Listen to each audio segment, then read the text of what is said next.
Hoje de manhã eu tinha esquecido de pôr uma mensagem para o Dia dos Pais.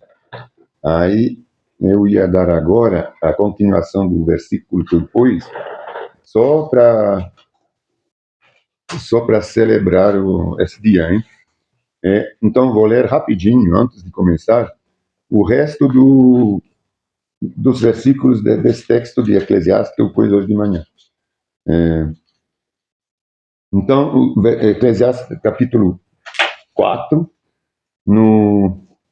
na nossa Bíblia, na Bíblia dos Spurgeon, é 767, 767 a parte. O versículo 9 do capítulo 4 de Eclesiastes.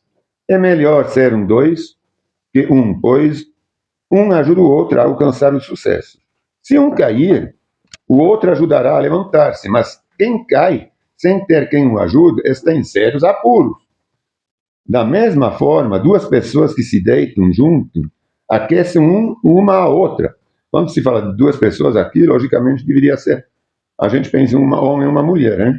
Porque hoje em dia tudo é interpretado de uma outra forma, hein? Então, a gente está pensando aqui em uma mulher, a menos que seja uma situação extrema, hein? Aí, lógico, hein? Que a gente precisa se aquecer para não morrer. aí sem mal pensamentos, mas para entender bem que a palavra nunca tem um enviesamento que não seja da procriação do homem e da mulher, de sexos bem definidos, né? Então, mas como fazer para se aquecer sozinho? Sozinha, a pessoa corre o risco de ser atacada e vencida, mas duas pessoas juntas podem se defender melhor. Se houver três, melhor ainda, pois uma corda trançada com 3 fios não arrebenta facilmente. Então, a gente pode imaginar uma corda com 3. É o casal, a mulher, o marido, ou agora, para o Dia dos Pais, o marido é os filhos, o marido é o pai, hein? Tem a mulher, é o pai, como Deus seria a terceira pessoa da corda, né? Tem a mulher numa corda 3 fios. Tem a mulher, o marido, Deus, né? No casal. Essa corda 3 fios, ela é composta da mulher, do marido e do pai, que é o Pai Celestial de Deus. Então, o exemplo que Deus nos dá aqui para a família seria o pai, que tem o papel de Deus, que tem os filhos, e a mulher, hein? Os dois outros fios da corda. Seria mulher, filho e o pai. Então, é que a gente, como eu orei agora há pouco, a gente possa pegar o exemplo do Pai Celestial, que entregou até seu filho, né, para a gente. Então, o pai, ele faz realmente tudo para a família. E quando o pai é a terceira pessoa desse acordo, que é dentro da família, que é a responsabilidade, o provedor, é quem segura. É verdade que uma corda de 3 fios, ela quase não quebra, é impossível quase. É muito forte. Então, por quê? Porque tem lá o pai, o terceiro fio que segura tudo, hein? Que é o provedor, que dá amor, que cuida, que protege, hein? Como está escrito aqui. É muito difícil fazer quebrar uma corda, como é difícil atacar ou vencer, vamos dizer, uma pessoa que está com Deus. Então, porque Deus está aqui dando sabedoria e reflexão certa na hora certa, né? A pessoa é dirigida pelo Espírito Santo. Isso é muito importante. Aí, para continuar, eu falei da outra vez, né, que a gente pregou Romanos 9, né, da outra vez, sobre a predestinação, né, o livre-arbítrio. Eu queria continuar, eu tinha falado que eu ia continuar com o 10 e 11, só que antes de continuar com o 10 e 11, para ficar... eu queria que a gente ficasse nessa linha por um tempo, porque Romanos ele fala muito de a gente poderia entender mal essa predestinação. Não entender mal, são interpretações, hein? Uma é calvinista, a outra é armeniana. O calvinista, ele pensa que ele pega o texto como sendo uma predestinação, e o arminiano, ele pega esse texto como sendo o livre-arbítrio. Eu, pessoalmente, acredito que o livre-arbítrio está em toda a parte da Bíblia. não tem gente predestinados ou a ser salvo ou a morrer. Então, chega até a ser, para mim, uma heresia. Às vezes, quando, entre aspas, nossos irmãos calvinistas, que são irmãos, porque a interpretação é a mesma palavra, mas falam que a gente poderia ser predestinado para algum destino sem a gente ter influência nenhuma, a gente não poder se salvar, quer dizer, se salvar não, salvar através de Jesus, isso me parece até quase uma heresia. Às vezes as pessoas não gostam quando a gente fala que os irmãos são heréticos, mas heresia é normal. Se a gente pensa que uma coisa é mal interpretada, eu não acho que seja ruim de falar que é herético. O que é ruim é falar que é apostático. Que a pessoa, não, a apostasia, isso aqui é muito ruim. Agora, não estou falando de que ninguém é apóstata. Agora, herético, a gente, quando está escrito, nós ao ver deles, talvez nós somos heréticos, tudo bem, não tem problema. A gente vai estar no mesmo lugar, a gente tem o mesmo texto. Né? Mas isso é uma questão de interpretação. Mas, para mim, fica a ser realmente quase uma mentira, entendeu? Então, vamos ler. É por isso que hoje eu quero ler em Deuteronômio, que é o Antigo Testamento. Para não falar que, mas no Antigo Testamento Deus tinha predestinado, sei lá o quê. Não. Desde o início, Deus ele deixou o livre-arbítrio. Ele deixou a escolha para as pessoas. E no texto está muito claro, mas muito claro mesmo. Então, na Antiga Aliança, na verdade, ninguém podia se salvar. Só que ele fala assim, claro que é Cristo que salva, hein? Mas só que ele fala que são as pessoas. Como a gente falou em Romanos 9, ele fez a nova aliança com um povo. A aliança que foi feita no Antigo Testamento é com o povo, não é com as pessoas dentro do povo. É um povo. Como vamos supor o Brasil, Deus escolheu o Brasil. Dentro do Brasil, o Brasil ele queria que ele fosse salvo, como Israel. Mas dentro do Brasil tem gente que vai querer seguir, tem gente que não vai querer. Isso está muito claro no Antigo Testamento. Talvez não estava sendo tão claro no capítulo 9 Romanos, mas aqui a gente vai ver que é muito claro.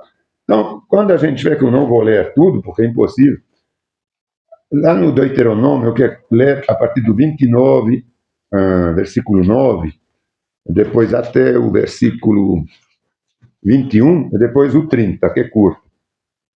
Mas eu vou ler de uma maneira mais fluida, para a gente não demorar muito. É só para a gente entender realmente que a escolha existia desde então. No capítulo 9, 29 de Deuteronômio, ele recapitula todas as bênçãos. Se vocês abrem o 28, vocês vão ver, eu não vou ler, mas vocês vão ver que tem, isso talvez é importante ressaltar, eu tinha até anotado em algum lugar. Deuteronômio capítulo 28. As benções do capítulo 28, isso. Os 14 primeiros versículos do 28 são benções. Todas as benções da lei. Quando as pessoas seguem a lei, as benções que elas vão ter. Então, primeiramente, isso já é claro que se tem benções para quem segue, e se tem maldição para quem não segue, é que tem uma escolha a fazer, não é? Porque senão é todo mundo numa benção ou não. Então, eles podiam escolher. As maldições, então tem 14 versículos, hein, de benções. Aí, do versículo 15 até o versículo 68, final, são maldições para quem não obedece. Então, são 53 versículos de maldições e 14 de benções. Então, veja como é importantíssimo seguir a lei do Senhor e os mandamentos de Cristo hoje. Porque as maldições, hoje a gente pode falar de maldição, porque se a segunda morte é uma maldição, né, que a gente se atira sobre nós mesmos através do nosso comportamento. Então, a maldição é certa, não é coisa da imaginação assim. Ela é muito mais fácil a obter, a morte, o inferno, é muito mais fácil a alcançar que a bênção, que o paraíso. Basta não querer Jesus hoje, que a gente já está amaldiçoado, porque a gente já está debaixo do mundo. Então, aí no versículo 20, no capítulo 29, a partir do versículo 9, então, ele vai recapitulando algumas coisas. Por quê acontecem essas coisas? A gente vai ver, através desses poucos versículos, como é importante seguir, porque como é importante que a gente tenha esse livre-arbítrio. Então, vou ler, capítulo 29, versículo 9, antes de passar no 30. Hein? Portanto, obedeçam aos termos desta aliança. Ele está falando da antiga aliança, hein?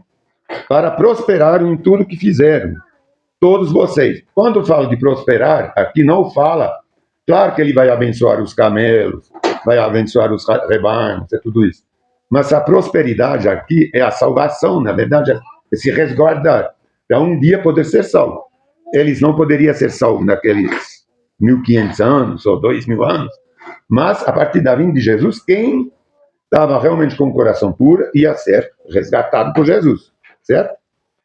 Todos vocês, todos, não são alguns, chefes de tribos, autoridades, oficiais, todos os homens de Israel, estão hoje na presença do Senhor, seu Deus. Estão acompanhados de quem? Das suas crianças e esposas, bem como dos estrangeiros que vivem em seu meio, que cortam lenha e carregam água para vocês. Estão aqui hoje, para entrar na aliança solene que o Senhor Deus faz com vocês. Aliança que inclui maldições. Então ele está recapitulando aqui, hein? Vocês estão todos aqui. Isso era para todo mundo entrar nessa aliança. Porque ele fala dos filhos, das esposas, dos estrangeiros. Não é só algum, é todos vocês. Então, não adiantava o pai de família entrar na aliança e a esposa, os filhos não entrar. Era para todos entrar, para ter a benção. Ao entrar na aliança hoje, ele os confirmará como seu povo, certo?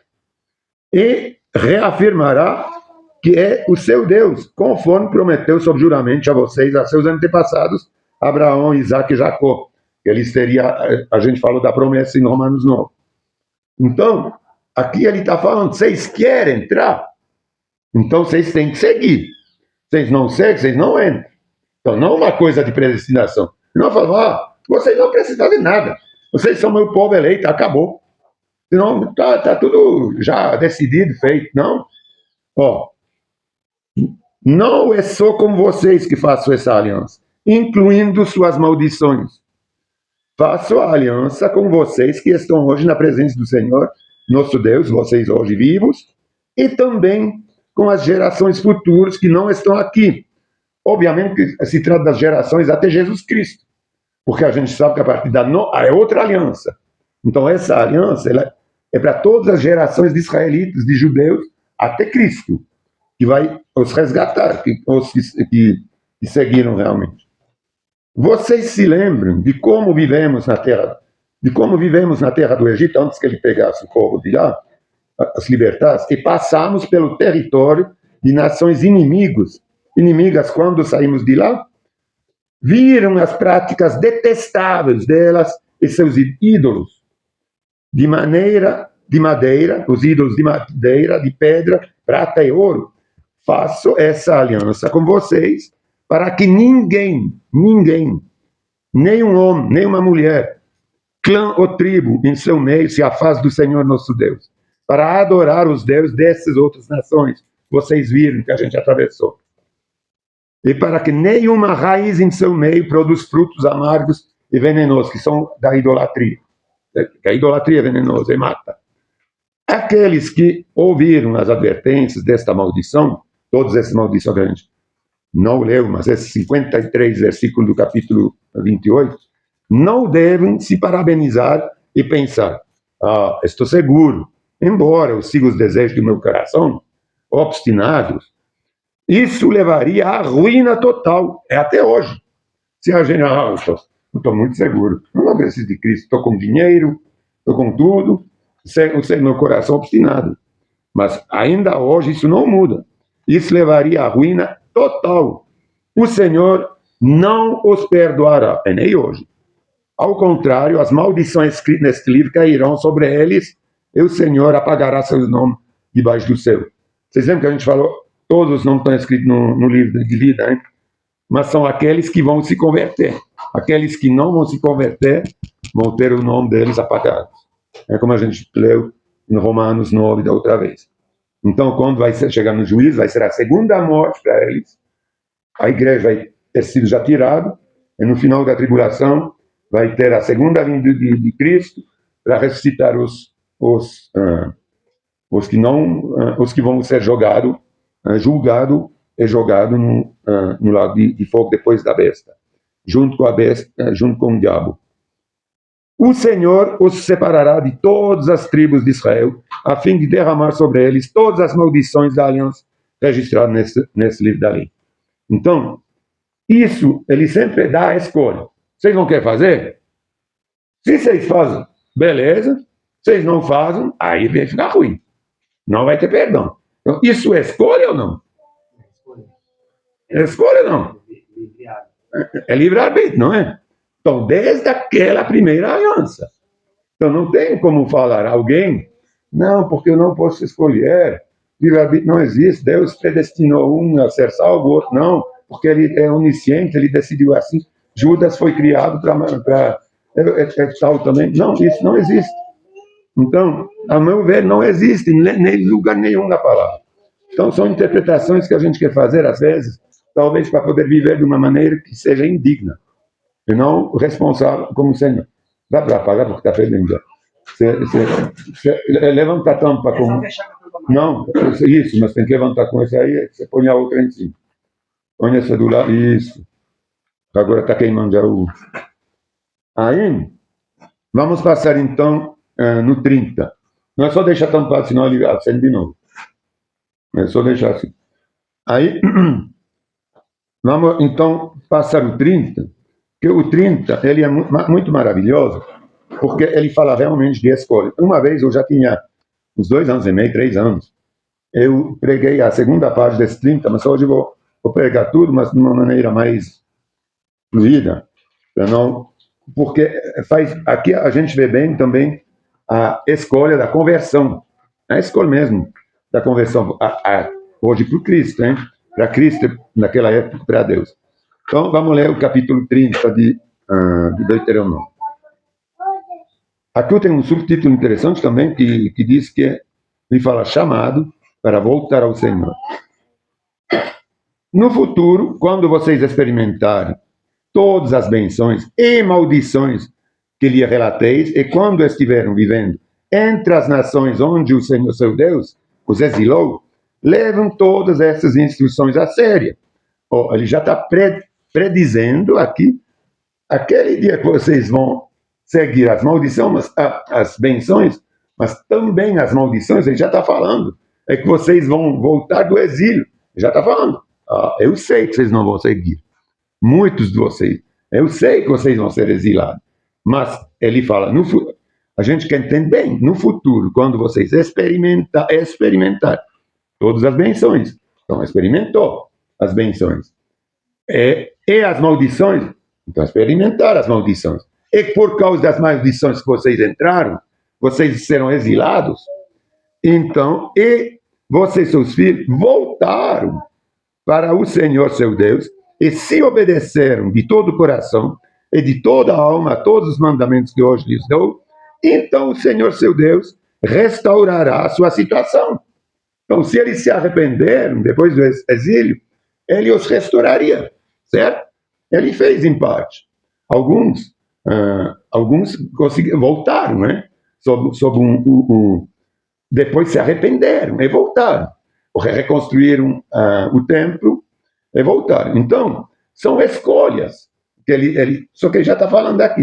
Vai ser assim, assim, assim. Aqueles que voltaram.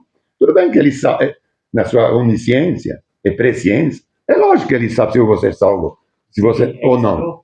Mas a escolha é minha. Não é que ele está me dirigindo.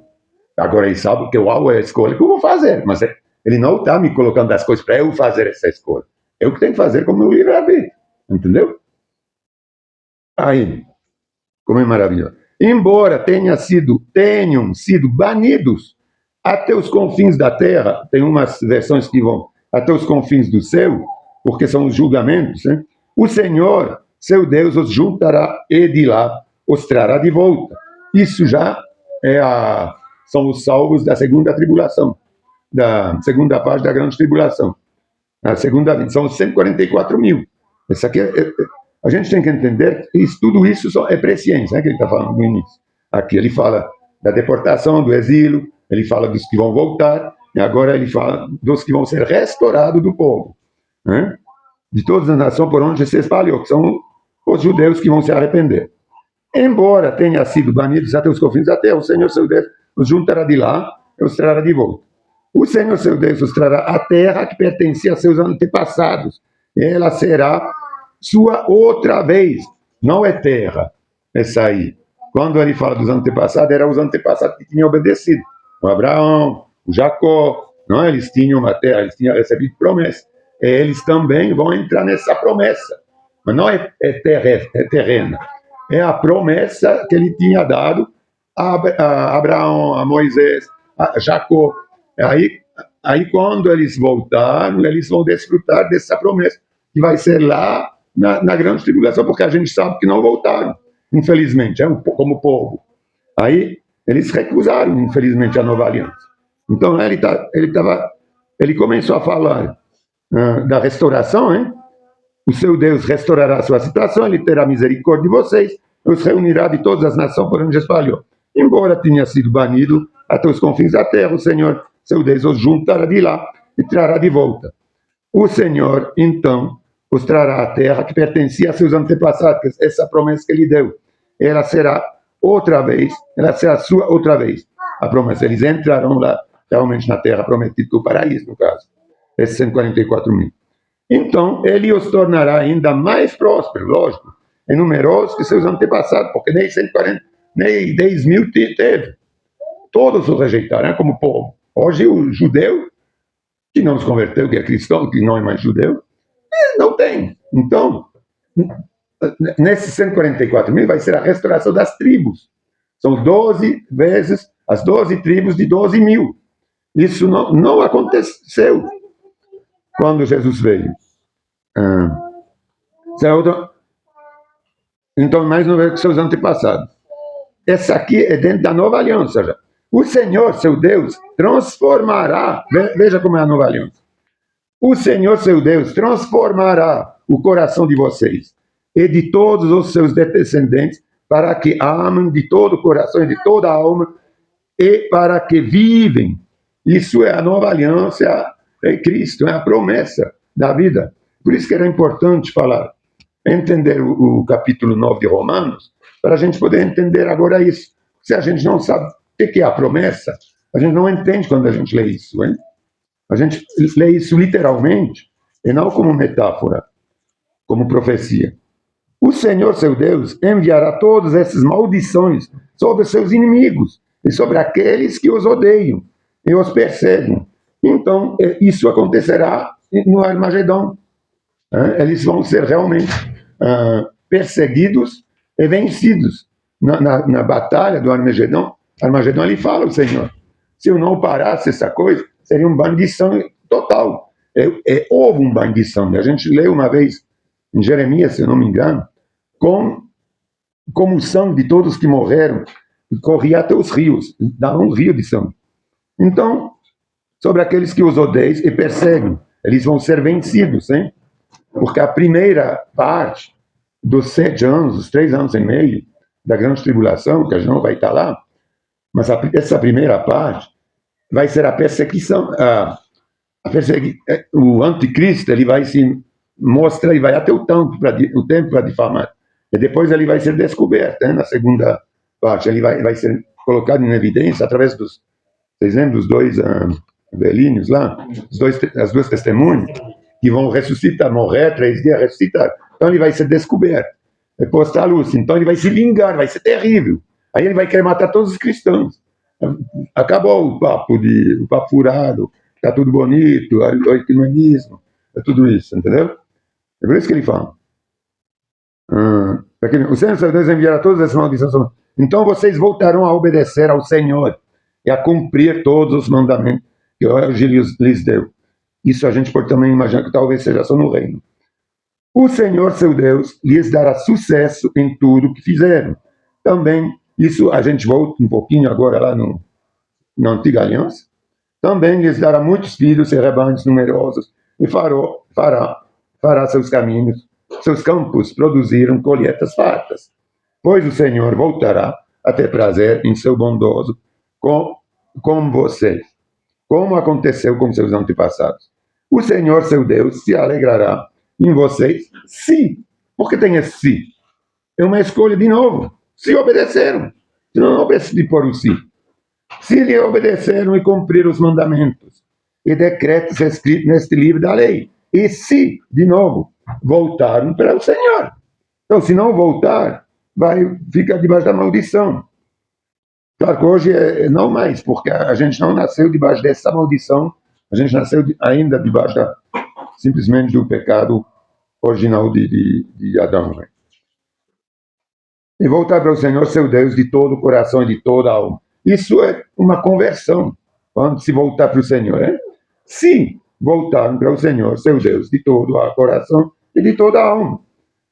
A gente pode ler rapidinho em Romanos 11, o que ele é aqui, o que significa isso. Tudo que ele falou aqui para a gente hoje. Vamos ler em Romanos 11, 11 a 12. Romanos 11, 11 a 12. Está na página 1321. Romanos 11, 11 a 12. Não, 1320.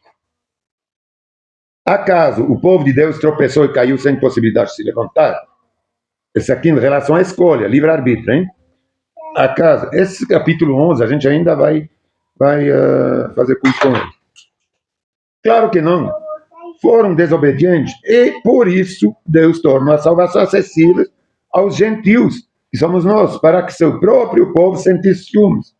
Então, os judeus foram desobedientes. Desde sempre eles tinham como escolher. Então, por causa da desobediência, rejeitaram Jesus, e Jesus, então, entregou para os gentios, que não era previsto. Eles eram o povo escolhido, eleito, mas não seguiram. Então, por isso não há predestinação. Ele queria o Senhor ter esse povo como exemplo, mas não entraram nos planos dele, entendeu? Rejeitaram. Se os gentios foram enriquecidos porque os israelitas fracassaram ao rejeitar a salvação que Deus lhes oferece, imagine como será maior a bênção para o mundo quando Israel for plenamente restaurado, os 144 mil. Então, aqui ele fala, porque os israelitas fracassaram ao rejeitar. Então, ele fala que são os israelitas que rejeitaram. Não porque os israelitas eram destinados a rejeitar. Não. Porque isso, a gente imagina agora, quando eles vão aceitar, já vai ter os gentios também, que todos aceitaram, todos não, mas uma grande parte vão ser acrescentados israelitas, 144 mil, como vai ser uma bênção completa para a gente também. E assim todo Israel será salvo. Todo Israel são esses que, obviamente, se arrependem. Como dizem as Escrituras, o libertador virá de Sião, Jerusalém, que é Jesus Cristo, hein? O libertador, e afastará Israel da impiedade, que são esses 144 mil depois. E esta é minha aliança com eles, eu removerei seus pecados. Mas é lógico que são esses 144 mil. Ele fala, o libertador virá de Jerusalém, que é Jesus, e libertador, e afastará Israel da impiedade. Que através de Jesus eles vão se arrepender, 140, e essa aqui é minha aliança com eles, eu removerei os pecados. Certo? Então, agora a gente vai voltar. Aqui eu tinha lido, não falei.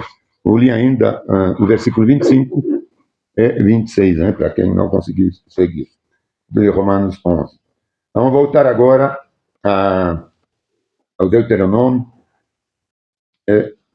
para a última parte do capítulo, que realmente fala da nossa escolha, né, que é praticamente a conversão a Cristo para a gente hoje. Naquela época, era a prefiguração da conversão a Cristo, a aceitação de Cristo.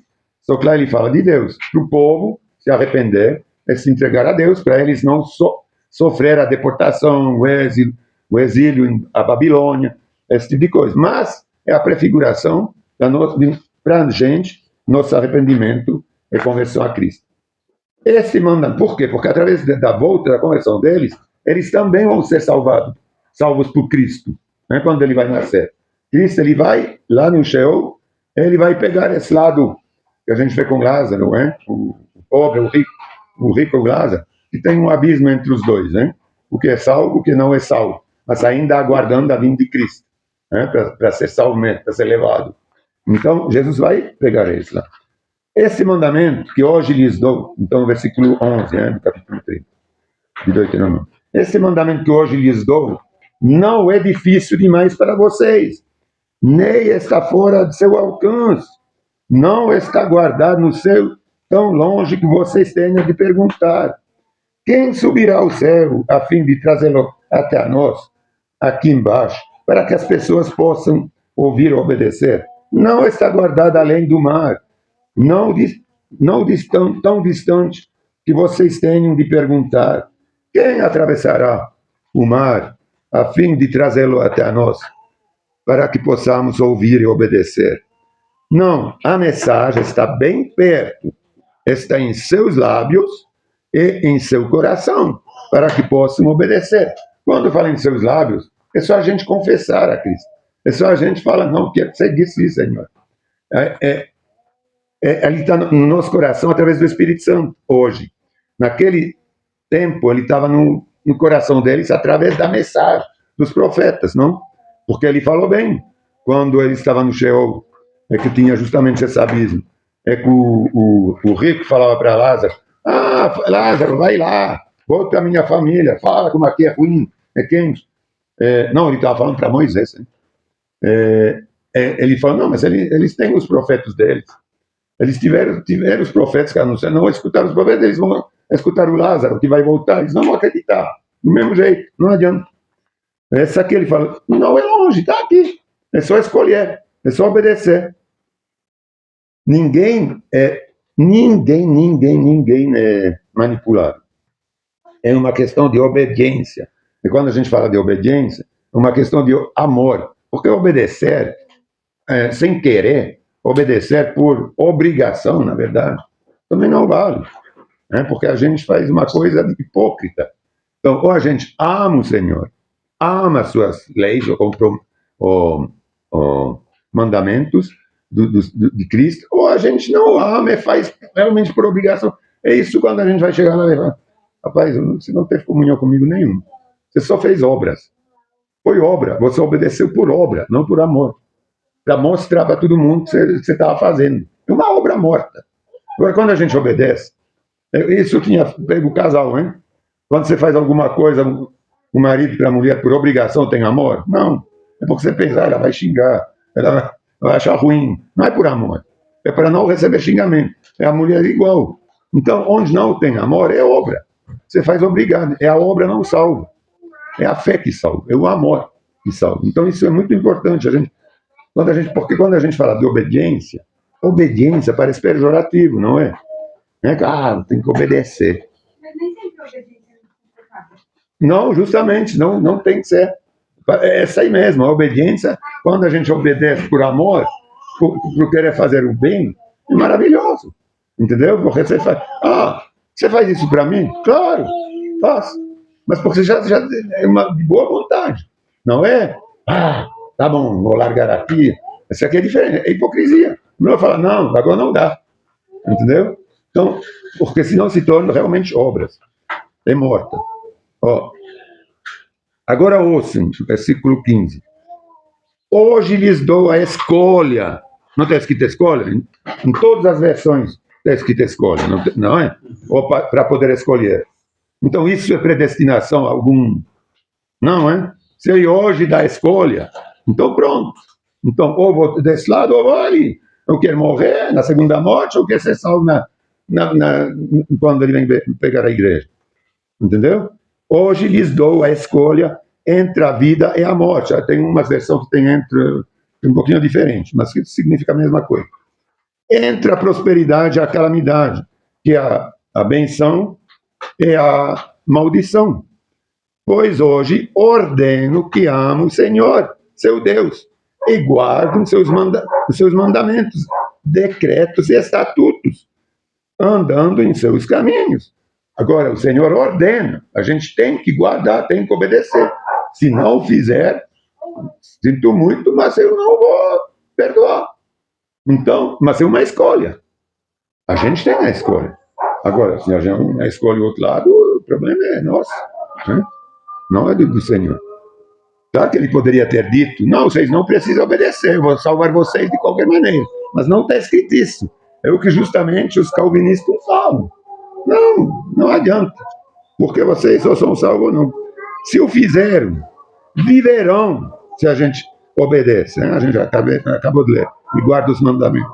E se multiplicarão. E o Senhor, seu Deus, abençoará vocês e terá em que estão prestes a entrar para tomar posse dela. Esse aqui é depois de Canaã, da terra prometida.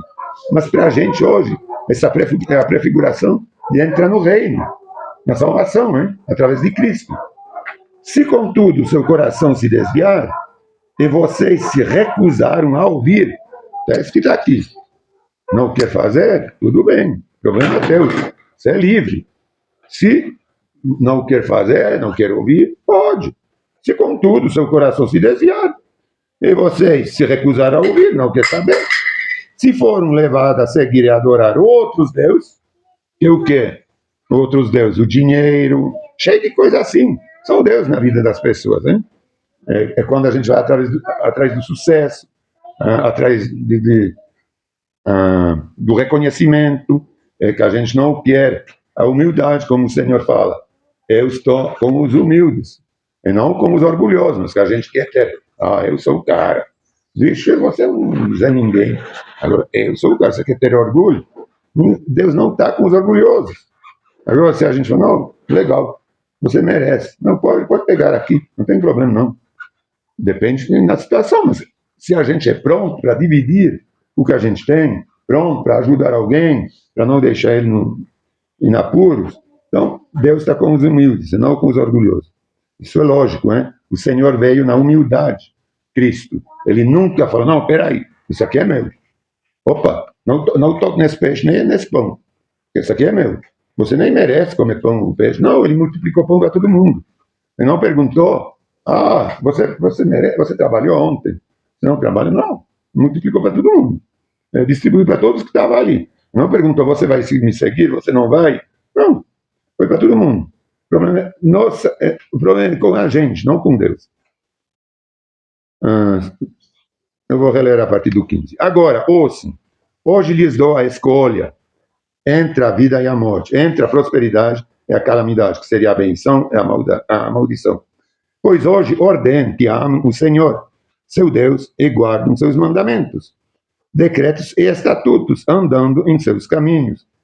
Se o fizeram, viverão e se multiplicarão, e o Senhor, seu Deus, abençoará vocês e terá em que estão prestes a entrar para tomar posse dela, que para a gente o reino e para eles a terra prometida.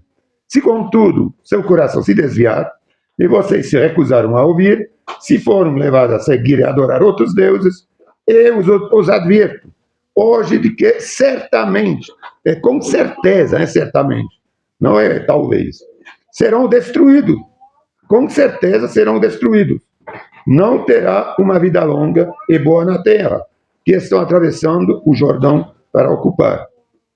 Quando ele fala de destruição, é a segunda morte.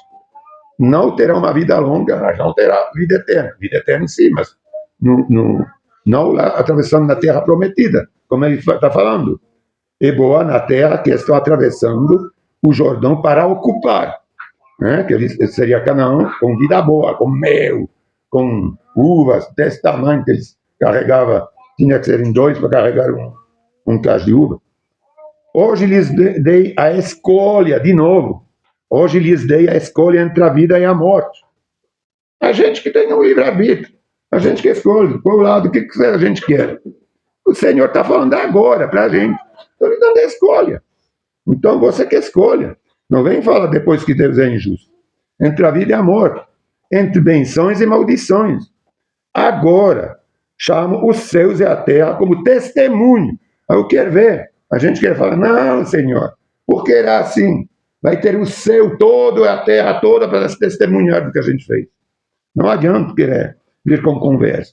Como um dia um tal de veterinário me falou, Não, depois eu me vira lá, quando chego na frente do Senhor, não se preocupe que eu converso lá. Não, vai ter o céu e a terra como testemunho dos nossos atos. Então não adianta querer conversar. Vai ser tarde demais. Ó, como testemunho da escolha que nós fizemos. Escolham a vida. É a terceira ou quarta vez que está escrito escolham. Então tem livre-arbítrio ou não tem? Entendeu? Não tem que falar, não, sou predestinado, que beleza, estou salvo. Ou sim, estou salvo. Mas eu posso fazer o que meu coração quer. Está escrito, não. Vocês querem fazer o que o seu coração quer? Não dá. Façam isso. Escolham a vida para que vocês e seus filhos vivem. Isso a gente vê no Novo Testamento. Quem está abençoando os filhos? Os pais. Então, a escolha dos pais para que seus filhos vivem. Porque eles vão fazer a mesma boa escolha depois. E também, se eles não têm a idade de escolher, pela escolha que os pais fizeram, são salvos. Agora, depende da escolha dos pais para os filhos ser salvos. Pronto. Até eles terem um juízo, né? A possibilidade de escolher também. Para que vocês e seus filhos vivam, façam isso amando, obedecendo e apegando-se fielmente ao Senhor, pois Ele é sua vida. Não há outra coisa que nossa vida, é só o Senhor. Se vocês o amaram, Ele obedeceram, Ele lhes dará vida longa na terra que o Senhor jurou para dar a seus antepassados, Abraão, Isaac e Jacó. Não a Moisés, Abraão, Isaac e Jacó. Certo? Então, toda essa última parte do capítulo 30, desde o versículo 11 até agora, no final, ele fala da escolha, do livre-arbítrio. Então, não tem isso. Essa aqui logo quando eles tinham recebido todas as leis. Então, não é uma coisa que acontece, sei lá, quantos séculos depois. De repente, ele fala que tem escolha. É quando ele deu as leis, que ele inicia essa aliança com o povo. Recebeu todas as leis, fecha a aliança, reúne o povo, e fecha a aliança a partir dali. E fala, agora, ou vocês fazem, ou vocês vão ser abençoados, ou vocês vão ser amaldiçoados. Então, é uma escolha do início da palavra até o fim. A gente tem a escolha, certo? Então, a gente hoje tem a ceia. É muito bom, porque a ceia também é uma escolha, hein? Quando a gente ceia, a gente escolhe a gente sabe que tem também, como a gente lê, uma maldição sobre quem... Não tão cheio. Obrigado. A gente também tem essa escolha agora, com a ceia, hein? É muito importante a gente não cear sem ter a consciência da maldição que cear pode trazer em nossas vidas, né? Quando a gente ceia indignamente. Está escrito, eu vou aproveitar e reler essa parte que fala de cear indignamente, já que a gente leu a respeito de benções e maldições. Né? Eu vou reler aqui em Coríntios 11, a partir do versículo 27. Assim, quem come do pão ou bebe do cálice do Senhor indignamente é culpado de pecar contra o corpo e o sangue do Senhor. Então, essa aqui é uma maldição que a gente se torna culpado, hein? Se tornando culpado, será que a gente tem salvação? Acho que não, hein? Porque senão não tem culpa. Portanto, examinem-se antes de comer do pão e beber do cálice. Então, vamos examinar ter ciência, consciência. E se o Espírito Santo nos mostra alguma coisa agora, a gente vai ajeitar essa coisa durante a semana. Não pode até tomar. Mas se ele nos mostrou, opa, tem uma coisa errada ali, né, quando a gente se examina, então, segunda-feira, terça-feira, vai ter, o mais rápido possível, vai ter que ajeitar essa coisa, senão a gente se torna culpado, não? Aí ele fala assim, portanto, examinem-se antes de comer do pão e beber do cálice. Pois se comem do pão ou bebem do cálice sem honrar o corpo de Cristo, como o bebem, comem e bebem julgamento contra vocês, contra si mesmo. E não reconhecer o corpo de Cristo não é simplesmente reconhecer que Cristo morreu para a gente. É reconhecer o que ele fez para a gente. Morrendo, a gente não tem que perdoar o outro. Tem que perdoar. Ele não nos perdoou, não está escrito que se a gente não perdoa, a gente não vai receber o perdão do Senhor. Então, é isso, reconhecer o corpo de Cristo é reconhecer os mandamentos, é o sangue. A gente foi salvo pelo sangue, por quê? Porque a gente entrou debaixo da graça do Senhor Jesus. Agora, se a gente já entrou debaixo da graça dele, para ser agraciado, a gente tem, como a gente leu, seguir os seus mandamentos, ter os mandamentos dele no coração. Por isso, quem não o segue, por isso muitos de vocês estão fracos e doentes, e alguns até morreram, adormeceram. Então, isso não é maldição? Se por causa disso tem até uns que morreram, é uma benção? Não. Adormeceram, e não adormeceram esperando a ressurreição com Cristo. Porque adormeceram por causa da maldição. Porque se renderam culpados, está escrito. São em pecado. Pecadores não têm. São redimidos através do sangue de Jesus, mas se a gente se faz culpados para não reconhecer o sangue, aí não tem redenção.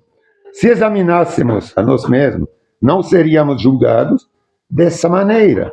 Mas somos julgados pelo Senhor, estamos sendo disciplinados para que não sejamos condenados com o mundo. Então ele fala agora, se examine, se discipline, senão você vai estar condenado junto com o mundo. Então é isso mesmo, entendeu? Portanto, pronto, eu acho que agora vou ler quando ele tomou o cálice, como eu sempre leio, para a gente não ler outras coisas. Na noite em que o Senhor Jesus foi traído, ele tomou o pão, agradeceu a Deus, partiu e disse: este é meu corpo, que é entregue para vocês. Façam isto em memória de mim. A gente vai comer esse pão em memória do que ele fez, em memória de Cristo, quando Cristo sofreu para a gente na cruz. Então, Senhor, obrigado por esse dia maravilhoso. O Senhor concordou, obedeceu também ao Pai, e não se esquivou, foi até a cruz, para se encarregar de todas as nossas enfermidades, doenças, especialmente pecados. É para aqueles, Senhor, que, como a gente acabou de ler, estão seguindo os teus mandamentos. É aqueles que se examinam, porque a gente precisa se examinar toda a nossa vida. A cada dia a gente precisa se deixar examinar e sondar pelo Espírito Santo, que vai nos mostrar, nos redirecionar, porque é muito fácil a gente se afastar, ou ir para a direita, ou para a esquerda. Então, eu peço, Senhor, examina-me, examina os meus irmãos, sonda dos corações, e revela a cada um de nós, a mim também, o que está errado nas nossas vidas, o que a gente tem que consertar, porque é impossível que a gente anda sempre corretamente. Sem o teu juízo, sem a tua luz, a gente sempre vai achar que a gente está correto, direto, é maravilhoso. Então, eu peço, Senhor, examine-nos, revela-nos e coloca a luz nossa consciência, os nossos pecados, que a gente possa ou te pedir perdão, ou corrigir o que a gente fez de errado. Podem tomar, então.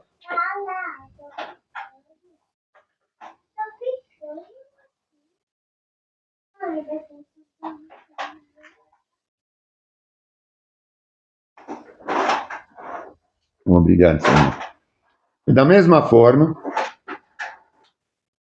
depois de ter tomado o pão, agradeceu, falou assim, da mesma forma, depois de tomar a ceia, tomou o cálice e disse: este cálice é a nova aliança, confirmada com meu sangue. Façam isso em memória de mim, sempre que o beberem.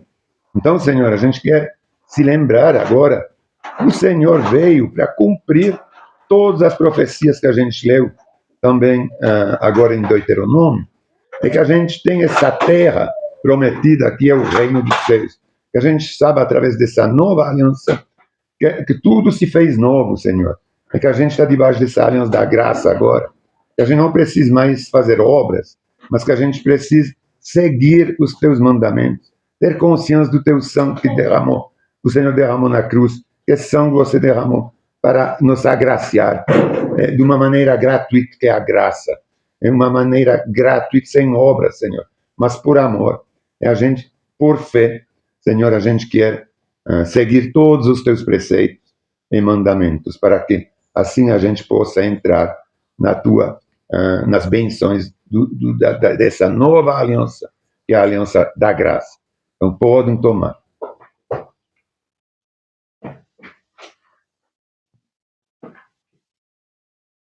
Amém, amém. Vamos orar. Muito obrigado, Senhor, por esse domingo, por esse dia ainda mais especial hoje, que é o Dia dos Pais. Eu, como já